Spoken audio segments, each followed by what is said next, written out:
while we're letting this horse run around and get some nervous energy out, we get the question all the time of where did I learn how to train horses? It started when I was young, being around my grandfather. He roped, and naturally, so I roped as well. And I learned all my basic horsemanship from my grandfather. When I was 16, I got a job on a horse ranch. When I was 17, I started doing some training there at that ranch. My grandfather lived 2.5 hours away from me. He lived in Lufkin. I lived in the Cypress area down close to the Waller.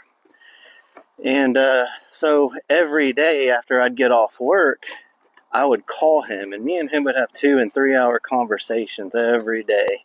I would tell him what I'd done, what the horses had done, and he'd tell me, well, you done good, or try this, or try that. My grandfather is where I got all my basic horsemanship. Now, I still to this day learn, and I use lots of different people's methods. Watch, all the methods are they're really the same, basic. It's little changes here and there. But I've done a lot of the Clinton Anderson. I've done a lot of Ken McNabb.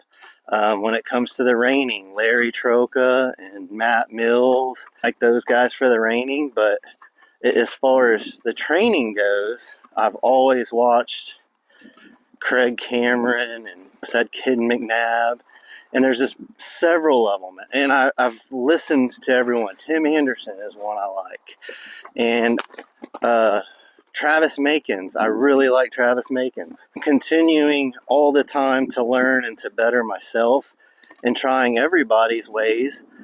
And if it's different from mine, I'll try theirs, or I might mix some of mine with theirs, because every horse is different, every horse learns different.